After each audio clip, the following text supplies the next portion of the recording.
Hello students, good morning. देखो, जैसे हम पहले आपके एप्लीकेशंस 4 तक पढ़ चुके हैं। एप्लीकेशन किसके? गाउस लॉ के 4th एप्लीकेशंस पढ़ा हमने। 5th एप्लीकेशन के अंदर जो है वो उसका सेम होगा, सारे जो डिजिट हैं वो सारे सेम होंगे, सारा डेरिवेशन सेम होगा। अब हमारा है application number 6 of Gauss law. वो क्या है? हमें electric field intensity find out करनी है। किसके लिए? Uniformly charge non conducting sphere के लिए, यानी कि वो स्फीयर जो नॉन कंडक्टिंग है उस पर इलेक्ट्रिक फील्ड की इंटेंसिटी कितनी होगी वो हमें फाइंड आउट करनी है। देखिए यहाँ पे सबसे पहले क्या किया, ये जैसे स्फीयर है, ये क्या है? स्फीयर है। अब ये जो क्यू है, यहाँ पे जो होल टोटल अगर माने तो इसके अंदर क्या मान रखा है? टोटल क्यू, और वो क्यू है वो इसके अंदर डिस्ट्रीब्यूट हो रहा है। ये क्यू है, सारा डिस्ट्रीब्यूट मिलकर के ये होल चार्ज जो बनेगा वो क्या है? क्यू है। तो सबसे पहले एज्यूम कर लिया हमने। क्या एज्यूम किया? कैपिटल जो आर है वो रेडियस ऑफ स्फीयर मान लिया, radius of non conducting sphere के लिए मान लिया। कैपिटल क्यू है वो क्या? यूनिफॉर्मली चार्ज हो गया, डिस्ट्रीब्यूट जो चार्ज हो रहा है, एक जैसे सारा जो टोटल जो डिस्ट्रीब्यूशन हो रहा है एक जैसा हो रहा है, वो टोटल जो चार्ज है वो क्या है? क्यू, वो सभी में बट रहा है। ठीक है। अच्छा, वॉल्यूम क्या होगा फिर इसका? क्योंकि स्फीयर का वॉल्यूम क्या है? 4/3 पाई आर क्यूब। इसकी जो आर है वो क्या है? कैपिटल आर होगी इसके अंदर, रेडियस। और सबसे पहले देखो यहाँ पे हमने 3 टर्म्स पढ़े थे पहले, डेंसिटी पढ़े थे। फर्स्ट पढ़ा था लीनियर डेंसिटी, पढ़ा था लीनियर डेंसिटी पढ़ा था। उसके बाद सरफेस चार्ज डेंसिटी पढ़ा था। उसके बाद अब है वॉल्यूम चार्ज डेंसिटी। देखो ये लीनियर था, तो लीनियर में क्या होता है? टोटल चार्ज अपॉन में टोटल लेंथ। यहां पे क्या था? सिग्मा में क्या था? Total charge upon total area यहां पे। और ये जो है यहां पे क्या होगा? यहां पे क्या है? वॉल्यूम चार्ज डेंसिटी, यानी कि total charge upon total volume. Volume किसका? किसका वॉल्यूम? स्फीयर का। तो स्फीयर का वॉल्यूम क्या होगा? 4/3 आर क्यूब।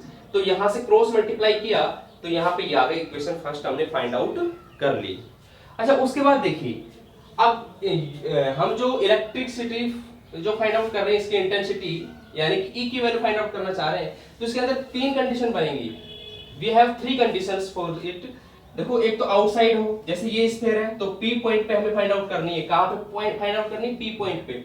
वो पी पॉइंट बाहर हो सकता है, आउटसाइड हो सकता है, सरफेस भी हो सकता है, सरफेस भी हो सकता है यहाँ पे, और सेंटर पे हो सकता है, और इसके इनर पार्ट में हो सकता है। यानी कि यहाँ पे 3 कंडीशन है। वो 4th कंडीशन आप बनाएंगे सेंटर वाली भी, लेकिन अभी क्या है? आउटसाइड के लिए, इनसाइड के लिए और सरफेस के लिए 3 कंडीशन हम डिस्कस करेंगे। ठीक है। तो देखो फर्स्ट कंडीशन क्या है? 3 कंडीशंस है। 3 कंडीशंस कौन कौन सी है? तो यहाँ पे लिख देंगे we have 3 conditions. 3 conditions for point P. For point P. P point कहां हो सकता है? बाहर भी हो सकता है, अंदर भी हो सकता है, और सरफेस भी हो सकता है। ठीक है। तो फर्स्ट कंडीशन क्या है देखिए,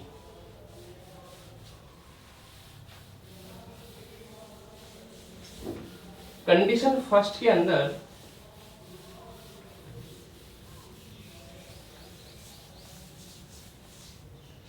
first condition first, when point P is outside of sphere, यानी कि जो पॉइंट P है वो आउटसाइड है। ये मान लीजिए जिस यहां से यहां तक की जो डिस्टेंस हो तो कैपिटल आर होगी। यहां से लेकर यहां तक पॉइंट है, जो जैसे मान लीजिए ये पॉइंट यहां से यहां तक की जो डिस्टेंस है वो तो कैपिटल आर रहेगी, और यहां से और P पॉइंट की डिस्टेंस ये आर एज्यूम कर ली। क्या हमने OP कितनी एज्यूम कर ली? आर, यानी कि आर डिस्टेंस पे पॉइंट क्या है? P। तो मैंने आपको पहले बताया था अजम्पशंस में कि गाउसियन जो सरफेस होता है वो इमेजिनरी होता है। अब P पॉइंट के यानी कि आउटसाइड निकालेंगे तो वो जो इमेजिनरी जो सरफेस बनेगा, जो स्फीयर के आउटसाइड बनेगा, वो भी क्या स्फेरिकल बनेगा। तो यहाँ पे जो गाउसियन सरफेस होगा, गाउसियन सरफेस जो होगा यहाँ पे वो होगा स्फेरिकल। कैसा होगा? स्फेरिकल सरफेस होगा। यानी कि स्फीयर के आउटसाइड भी स्फीयर ही बन जाएगा। इमेजिन करेंगे जिसकी रेडियस इमेजिन क्या होगी r। अब पॉइंट P है वो आउटसाइड है, कहां से, स्फीयर से। इसका मतलब क्या है कि जो r है वो ग्रेटर देन है किससे, कैपिटल R से। ठीक है, जैसे मान लीजिए यहाँ पे पॉइंट दूसरा मान सकते हैं आप, कोई भी पॉइंट T पॉइंट मान लिया हमने यहाँ पे, तो उसका वैल्यू है जैसे OP point, OP is greater than OT। ठीक है, अकॉर्डिंग टू डायग्राम। ठीक है, अब उसके बाद देखो अप्लाई करेंगे अब, क्योंकि एप्लीकेशन नंबर 6 है तो अप्लाई करेंगे। क्या अप्लाई करेंगे, गाउस लॉ अप्लाई करेंगे। तो बाय यानी कि अप्लाइंग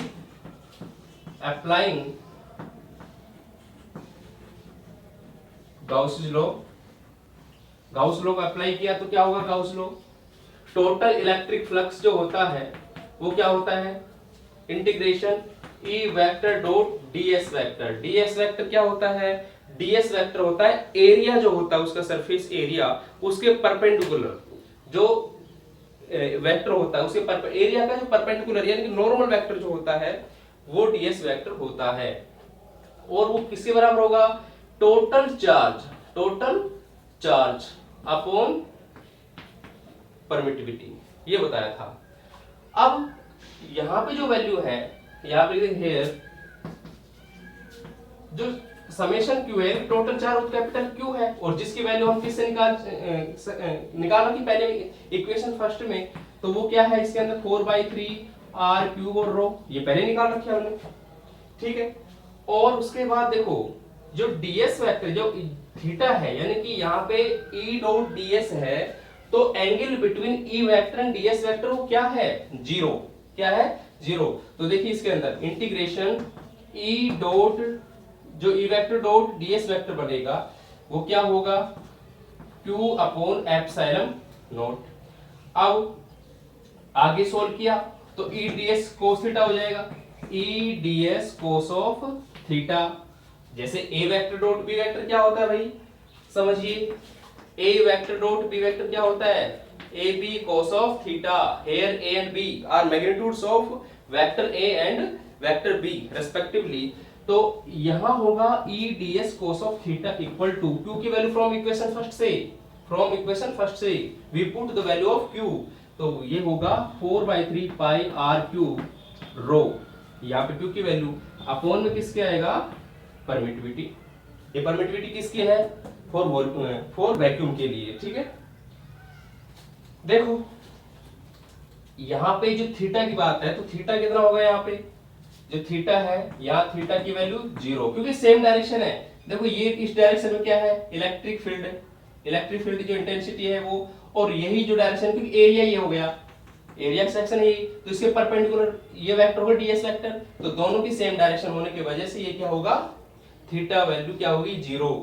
तो cos 0 बन रहा है यहाँ पे, E ds integration E ds cos 0, ये हो गया 4/3 पाई r cube rho upon epsilon not.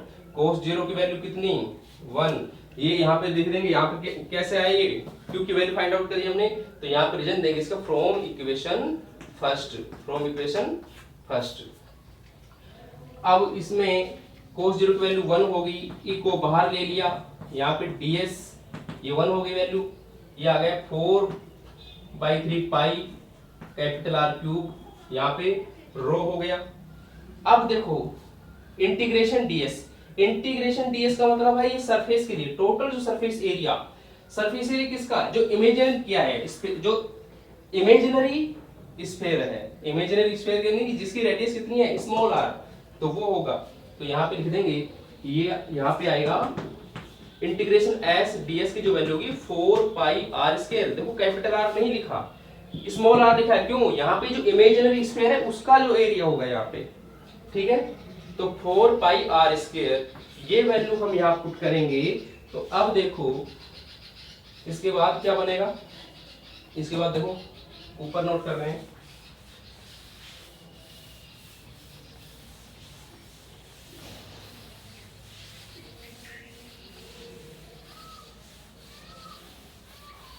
देखो ये होगा E इंटीग्रेशन ds की वैल्यू कितनी है यहाँ पे 4 pi small r square equal to, यहाँ पे एप्सिलॉन नॉट और डिवाइड में था, ये हो गया 4/3 pi r cube rho upon epsilon naught, ये था। 4 से 4 कैंसिल आउट हुआ, पाई से पाई कैंसिल आउट हुआ, बच क्या गया यहाँ पे स्मॉल आर स्क्वायर। तो जो ए की जो वैल्यू आई वो होगा कितना, यहाँ r cube rho upon r square और एप्सिलॉन नॉट आ गया, ये वैल्यू है, और साथ में 3। तो ये जो वैल्यू है ये है मैग्नीट्यूड, ये तो क्या है इसका मैग्नीट्यूड, यानी कि इसमें सिर्फ हमने मैग्नीट्यूड लिखा तो वेक्टर फॉर्म लगाए, तो डायरेक्शन किसकी होगी वेक्टर फॉर्म के लिए, तो ये तो होगा एक तरह से मैग्नीट्यूड ऑफ इलेक्ट्रिक फील्ड।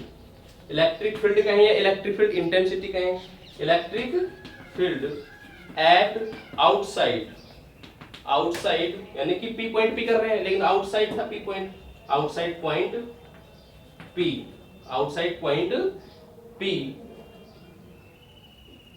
यहां हो गया, ठीक है।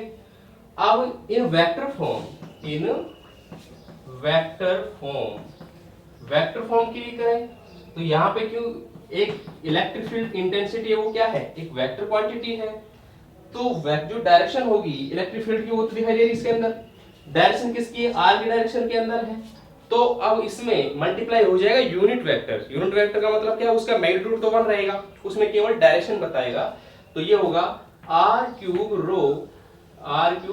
रो अपॉन 3r स्क्वायर, और ये होगा एप्सिलॉन नॉट, और यहां मल्टीप्लाई हो जाएगा आर कैप, क्या मल्टीप्लाई हो जाएगा आर कैप। आर कैप क्या है यहाँ पे, unit vector in direction of E vector, यानी कि ई वेक्टर की जो डायरेक्शन है वो आर कैप बताएगा, ठीक है। तो ये रिजल्ट किसके लिए आया, ये तो आउटसाइड के लिए आया, तो फर्स्ट कंडीशन हमारी कंप्लीट हुई। इसके बाद 2 कंडीशन और हैं, उसके बाद दूसरी कंडीशन एट सरफेस, यानी कि टी पॉइंट पे निकालेंगे, सरफेस के ऊपर जैसे टी पॉइंट है इसके लिए बात करेंगे, ठीक है। देखो कंडीशन सेकंड,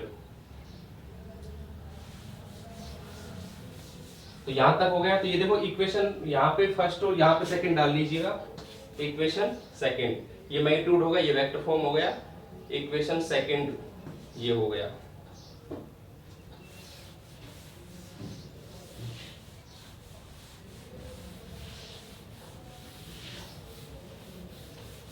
अब सेकंड कंडीशन क्या है, कंडीशन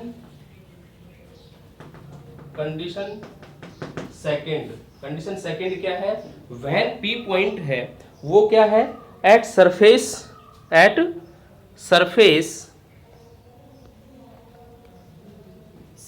पे, व्हेन पॉइंट पी, या फिर लिख देंगे कि जो टी पॉइंट की लिए बात करें, कंफ्यूजन आओ कि जो पी पॉइंट है एक पॉइंट बाद तो इसको अंदर बाहर मानना पड़ेगा, अगर पॉइंट हमने सेपरेट ले रखा टी पॉइंट है तो व्हेन टी पॉइंट या point T is at surface of sphere के कहा सरफेस पे है, यानी कि अब जो स्मॉल आर होगा वो किसके बराबर होगा, कैपिटल, या पी पॉइंट ही मान ले, कोई दिक्कत नहीं, क्योंकि जो पी पॉइंट है अब यहाँ पे आ गया, कहां पे आ गया, यहाँ पे आ गया, तो इसमें डायग्राम चेंज हो जाएगा सेकेंड कंडीशन के अंदर, यहाँ पे आर भी था और स्मॉल आर भी यही है, ये पी पॉइंट हो गया, well P point is at surface r, यानी कि आर है वो किसके बराबर होगा, आर के लिए। तो अभी इक्वेशन फर्स्ट हमने लिखी थी, इक्वेशन फर्स्ट में क्या लिखा था, यहाँ पे इक्वेशन जो फर्स्ट हमारा रिजल्ट आया था अभी, तो उसमें जो लिखा था वो क्या था, वेक्टर फॉर्म में, फ्रॉम इक्वेशन सेकंड, उसमें क्या आया था, E vector equal to r cube, यहां पे क्या आया था, r cube rho upon r square epsilon nought 3, और यहाँ पे आर कैप, ये वैल्यू आई थी अभी, ठीक है। तो ई वेक्टर की वैल्यू क्या आई थी, rho r cube upon 3 epsilon not r square, और ये आर कैप, अभी भी ये वैल्यू आई थी। लेकिन अब ये कंडीशन क्या कह रही है, यानी कि सरफेस पे निकाल रहे हैं, तो यहाँ पे आपको when point P is at electric surface of sphere, तो आपको निकालनी है intensity of electric field at surface, यानी कि आर और स्मॉल आर और कैपिटल आर बराबर हो गए, तो कहां पहुंच गया P पॉइंट, सरफेस पे। तो intensity of electric field at surface of sphere, उस पे हमें फाइंड आउट करनी है। तो यहां हो जाएगा, क्या हो जाएगा यहाँ पे, E इक्वल टू, अगर मैग्नीट्यूड यहाँ पे वेक्टर फॉर्म से लेते हैं डायरेक्टली, तो E S आ जाएगा, S फॉर सरफेस, और स्मॉल r की वैल्यू भी क्या पुट कर देंगे, कैपिटल R, तो ये हो गया r क्यूब रो 3। अब यहाँ पे जो स्मॉल r था उसकी जगह क्या पुट कर दिया, कैपिटल R, और ये एप्सिलॉन नॉट, और यहाँ पे कितना था, r कैप, क्या है, r कैप। वो डायरेक्शन, यानी कि इसको चेंज कर सकते हैं, कैपिटल R पुट कर सकते हैं, लेकिन डायरेक्शन दे रहा है तो सिर्फ, तो यहाँ पे जो होगा ये वैल्यू आगे आपकी पावर कैंसिल होगी, यहाँ पे 1 पावर r स्क्वायर कैंसिल हो जाएगा, वहां पे r बचेगा ओनली, ठीक है। और ये आ गया ES वेक्टर इक्वल टू, केवल बचा r rho upon 3 epsilon not और r कैप, ये आपकी वैल्यू आई इसके अंदर, ठीक है। ये किसके लिए है, ये सरफेस के लिए है, किसके लिए है, सरफेस के लिए। तो इसको इक्वेशन 3 डालें, इलेक्ट्रिक फील्ड की जो इंटेंसिटी है वो सरफेस पे इतनी रहेगी। आर क्या है यहाँ पे, रेडियस ऑफ स्फीयर, ओरिजिनल जो रेडियस है। रो क्या है, volume charge density. Epsilon not क्या है, परमिटिविटी। आर कैप क्या है, जो ई की डायरेक्शन के अंदर आर कैप वही है, यूनिट वेक्टर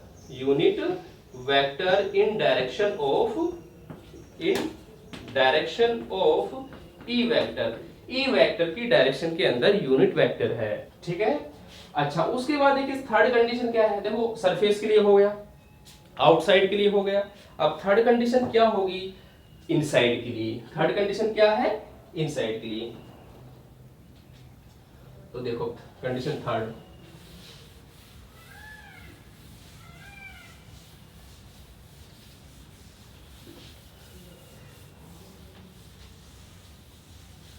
देखो कंडीशन थर्ड, यानी कि ये तो स्फीयर, ओरिजिनल स्फीयर जिसकी रेडियस यहाँ पे कितनी थी, कैपिटल R, अभी भी हमने स्फीयर के लिए निकाला था। लेकिन अब हमारा पॉइंट, जैसे मान लीजिए कहीं अंदर आए, जैसे पॉइंट यहाँ पे आ रहा है, ये तो R कैपिटल R था, ये पॉइंट है P, ये क्या है, P पॉइंट है, और P पॉइंट का अंदर बनेगा गाउसियन सरफेस, ठीक है। और वैसे आप पहले से इसमें क्या था, पहले से ही टोटल, ठीक है, ये है गाउसियन सरफेस अंदर की ओर, यानी कि ये जो अंदर बन रहा है एक और स्फीयर इमेजिन कर दिया, यहां से यहां तक की जो है ये क्या है, R, यहां से यहां तक क्या है, R। तो कैपिटल R तो यहां से यहां तक था, और स्मॉल r यहां से यहां तक है, यानी कि जो स्मॉल r है वो क्या है, लेस देन कैपिटल R, ये है। अब हम जो निकाले, यानी कि electric field intensity find out करनी, कहां पे, intensity inside of sphere. Sphere कौन सा, uniformly charge non conducting sphere के लिए कर रहे हैं हम यहाँ पे। अब देखो एज्यूम कर लिया Q डैश, देखो कैपिटल Q था, क्या था, कंप्लीट वॉल्यूम पे था, लेकिन अब इसके अंदर सारा वॉल्यूम काम थोड़ी आ रहा है, कुछ हिस्सा तो बच रहा है इसका, तो इसके अंदर ये वॉल्यूम कम हो गया, चार्ज है, तो यहाँ पे दूसरा मान लीजिए जो Q डैश है, तो यहाँ पे सिर्फ मानेंगे चार्ज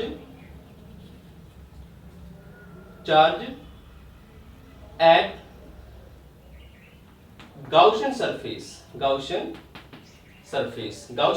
मतलब है जो छोटा बन गया अंदर, ठीक है, या इनर स्फीयर, इनसाइड का जो स्फीयर है उसके लिए। क्योंकि डेंसिटी क्या होता है, सिंस वॉल्यूम चार्ज डेंसिटी होता है, वॉल्यूम चार्ज डेंसिटी क्या होगी, डेंसिटी सेम रहेगा, वो क्या होगा, रो होता है, अगर कैपिटल क्यू है तो यहाँ पे वी है, ठीक है। यानी कि चार्ज का डेंसिटी का फॉर्मूला क्या था आपका, रो, यानी कि चार्ज अपॉन वॉल्यूम। यहाँ पे क्या था, चार्ज अपॉन वॉल्यूम। जब टोटल चार्ज है कि ज्यादा चार्ज था, ये तो कौन सी कंडीशन में था, ये तो इस कंडीशन में था, कंप्लीट के लिए था, ये तो आया समझ में। यहाँ पे यानी कि जब कैपिटल क्यू था तो यहाँ पे वॉल्यूम ये रहेगा, लेकिन अब हमने क्या किया, क्यू डैश, तो उसके लिए वॉल्यूम जो दूसरा रहेगा, जो अंदर का यानी कि इनर स्फीयर का रहेगा, तो इनर रेडियस कितनी है इसमें, इनर रेडियस क्या होगी, स्मॉल आर, तो ये होगा 4/3 पाई आर क्यूब। देखो रेशियो सेम, ये कांस्टेंट है, देखो ये ज्यादा वैल्यू थी, ये भी ज्यादा वैल्यू है, ये कम वैल्यू थी, ये भी कम वैल्यू, इन दोनों का जो रेशियो है वो क्या रहेगा, कांस्टेंट रहेगा। वो क्या होता है, वॉल्यूम चार्ज डेंसिटी। अब हम इसमें रिलेशन निकालते, देखो हमारे पास ये कंडीशन आ गई यहां से यहां तक की। अब आप ये देखिए कि इस और इसमें कंडीशन निकालेंगे, कंडीशन ये रिलेशन निकालेंगे हम क्यू डैश और क्यू में। किसमें रिलेशन निकालेंगे, क्यू डैश और क्यू के अंदर। 4/3 से 4/3 कैंसिल हो गया, पाई से पाई कैंसिल हो गया, यहाँ पे स्मॉल आर क्यूब है, वहां पे कैपिटल आर क्यूब है, तो क्यू डैश की जो वैल्यू निकालनी है हमें, तो किसकी निकालनी है, क्यू डैश, क्योंकि जो चार्ज है इनर सरफेस में आप क्यू डैश ही है, ठीक है, वो हमने यही मान रखा है एक तरह से। तो क्यू डैश है, उसकी जो वैल्यू है, ये जो मल्टीप्लाई में चला जाएगा, उसके बाद ये होगा क्यू आर क्यूब, नीचे कैपिटल आर क्यूब, ठीक है। तो ये है क्यू डैश, ये आपका इक्वेशन 4 हो गया, ठीक है। अब हम क्या करेंगे, अप्लाई करेंगे Gaussian law, applying Gaussian law. Gaussian law क्या होता है, देखो electric flux integration E dot dx, ठीक है, एंगल तो वही रहेगा, यानी कि ई डीएस कोस 0, देखो एंगल वही रहेगा, ई डीएस कोस 0। पहले तो हम लिख, देखो डायरेक्ट नहीं लिखा, ई डॉट डीएस लिखोगे आप, फिर क्या होगा, यहाँ पे टोटल चार्ज अपॉन ये होगा। अब यहाँ तो जो कंडीशन है जो टोटल चार्ज की, वो जो समेशन क्यू है वो क्यू डैश है, कितना है वो, क्यू डैश है, ना कि कैपिटल क्यू है, ये हो गया।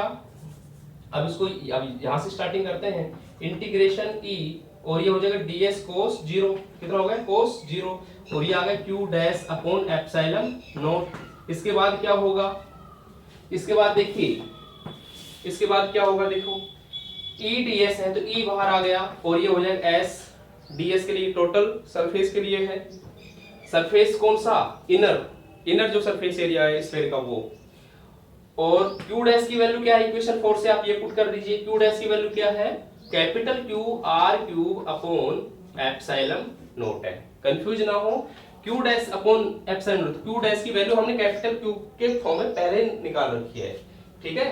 तो उसके बाद देखो ये जो ds है, यहाँ पे ds कितना होगा, 4 pi r square, 4 pi r square होगा, तो 4 पाई आर स्क्वायर होगा, तो e मल्टीप्लाई में 4 pi r square equal to q की जो वैल्यू है, q की वैल्यू क्या थी, कैपिटल q की वैल्यू तो पहले से निकाल रखे हमने, कैपिटल q की वैल्यू क्या थी, 4/3 pi capital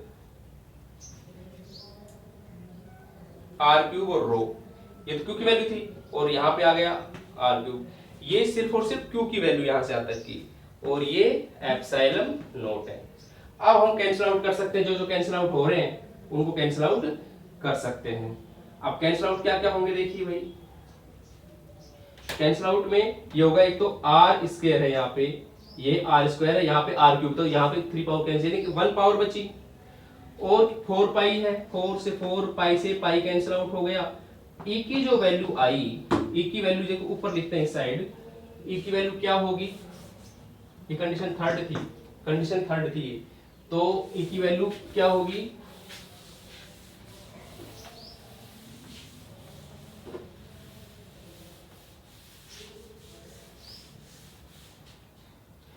E equal to, ये बच गया इसके अंदर, क्या बच गया, आर क्यूब बच गया, आर क्यूब रो हो गया, यहाँ पे आर, और नीचे कितना हो गया, एप्सिलॉन नॉट, नीचे कितना आया, 3 एप्सिलॉन नॉट, ये आ गया।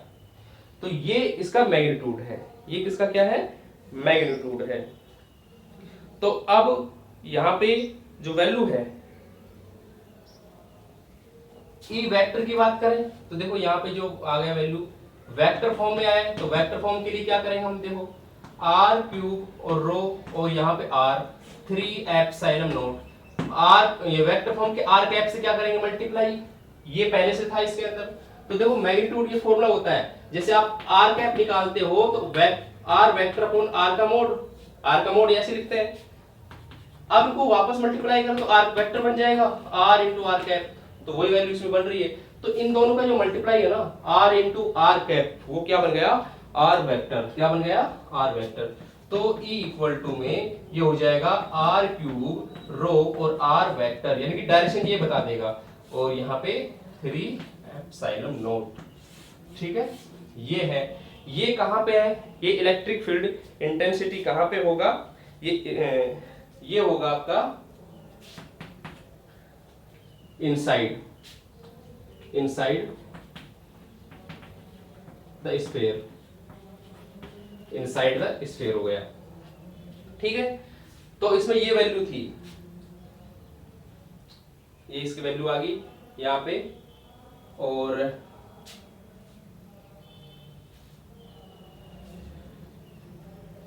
तो क्यू डैश की जो वैल्यू आई थी, देखो जो क्यू डैश की वैल्यू निकाली थी वो कितनी निकाली थी हमने, यहाँ पे जो क्यू डैश था वो कितने, क्यू डैश अपॉन में 4/3, ध्यान दो एक मिनट, क्यू डैश क्या था 4/3 पाई आर क्यूब था, क्यू क्या था 4 पाई आर क्यूब था।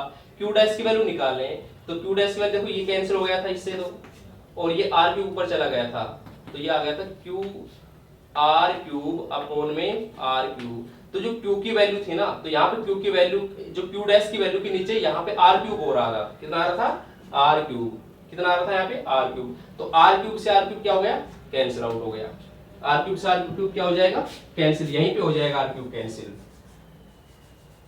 तो ये बचेगा, केवल ये बचेगा, आर क्यूब है वो यहीं पे कैंसिल हो जाएगा, क्यों, क्योंकि क्यू डैश की वैल्यू ये थी वही, ये लिखने का यहाँ पे ये रह गया था, आर क्यूब रह गया था, आर क्यूब और डिनोमिनेटर में आएगा, उसके बाद ये बचेगा केवल। तो ये है इनसाइड द स्फीयर, किसकी value, value of E vector. ठीक है, वैल्यू ऑफ ई वेक्टर ये हो गया। तो ये इक्वेशन फिफ्थ हो गई, फिफ्थ इक्वेशन है इनसाइड के लिए, रो आर वेक्टर 3 एप्सिलॉन नॉट। ठीक है, अच्छा इसके बाद ये 3 कंडीशंस थी, एक कंडीशन और बना सकते हैं हम, क्या बना सकते हैं हम,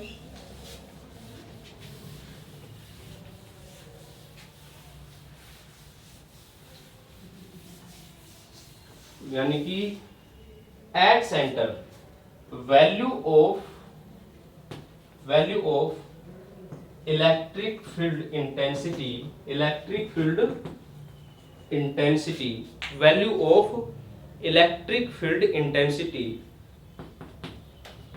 एट सेंटर, यानी कि सेंटर यानी कि ओ पॉइंट दे रखा है इसके अंदर हमने, ये ओ पॉइंट है, ओ पॉइंट। अब यहाँ पे ये देखिए कि जो स्मॉल आर है उसकी वैल्यू कितनी होगी, 0 होगी, स्मॉल आर की वैल्यू क्या है 0। तो हमारा जो फर्स्ट फॉर्मूला क्या था, जो ए की जो वैल्यू आई थी उसके अंदर जो आर इस साइड था, तो आर क्या था मल्टीप्लाई में, यानी कि डिनोमिनेटर में था, तो उससे आर की वैल्यू 0 पुट करने से, पुट आर इक्वल टू 0, तो ई की जो वैल्यू कितनी हो जाती है 0, यानी कि सेंटर पे कितनी होगी 0। ठीक है, यहां पे जो फर्स्ट कंडीशन थी वो क्या था, फर्स्ट कंडीशन को वापस नोट करते हैं, आउटसाइड के लिए, फर्स्ट तो आउटसाइड के लिए, इनसाइड के लिए, सरफेस के लिए था सेकंड, तो सरफेस, इनसाइड, सेंटर, इन सब की अलग अलग वैल्यू आई है, ई आउटसाइड, ई सरफेस, ई इनसाइड, ई सी की वैल्यू 0 आई है, इनसाइड की वैल्यू अभी भी निकाली थी हमने, वो कितनी आई थी, रो आर वेक्टर, यानी कि r into r cap, r vector. सिर्फ मैग्नीट्यूड की बात करें तो यहाँ पे आर आया था और 3 एप्सिलॉन नॉट आया था। आउटसाइड की बात करें तो यहाँ पे कितना आया था भाई आउटसाइड के लिए, आउटसाइड के लिए जो वैल्यू आई थी वो कितनी आई थी, रो आर क्यूब और यहाँ पे अपॉन में 3 epsilon not r square, 3 epsilon not r square r cap के लिए आया था। यहाँ पे अब देखो स्टार्टिंग में जैसे कंफ्यूज हो रहे हो भाई, हमने सेंटर के लिए 0 पे कर दिया तो रेडियस भी तो क्या हो जाएगी, यहाँ पे स्मॉल r भी 0 तो यहाँ पे कैपिटल R भी क्या होगी 0, रेडियस क्या हो जाएगी, वहां पे कैपिटल R की वैल्यू 0 रहेगी, कितनी रहेगी 0। अच्छा अब देखो सरफेस पे क्या रहेगा, यहाँ पे small r 0 capital R 0, surface पे क्या थी जो इनसाइड के लिए निकाला है, रो r vector upon 3 epsilon not. Surface पे जो r और r सेम थी वो कितना था सरफेस पे, वो आया था रो r अपॉन 3 एप्सिलॉन नॉट और r कैप। ये मैक्सिमम है क्योंकि रेडियस पे मैक्सिमम होगा, यहाँ पे सबसे मैक्सिमम, यहाँ पे क्या है ये जो यहाँ पे आउटसाइड पे तो देखिए आउटसाइड की कंडीशन में तो क्या हो गया, आउटसाइड कंडीशन में तो जितना r ज्यादा होगा उतना ही कम, यानी कि इनवर्सली प्रोपोर्शनल।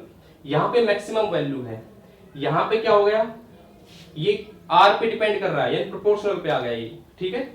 तो इनसाइड के लिए बात करें तो हमने जो अभी फॉर्मूले जो देखे, चारों फॉर्मूले आप जो देखे हैं तो उसमें क्या है, 4 डायग्राम बना रहे हैं, प्लॉटिंग करें इसके अंदर, इस साइड ले लीजिए जैसे E और यहाँ पे ले लिया जैसे हमने स्मॉल r, तो सेंटर पॉइंट तो यहाँ पे है भाई, सेंटर यानी कि r की वैल्यू 0 सेंटर, तो उसमें तो वैल्यू कितनी है 0 और प्रोपोर्शनल 0, यानी कि ये किसके लिए होगा, प्रोपोर्शनलिटी कहाँ पे आ रही है, यानी प्रोपोर्शनलिटी इसमें आ रही थी इनसाइड के लिए, तो यहाँ पे होगा इनसाइड, यहाँ पे क्या होगा इनसाइड, यहां से यहां तक जो डायग्राम है वो E इनसाइड का होगा, E इनसाइड का यहाँ से।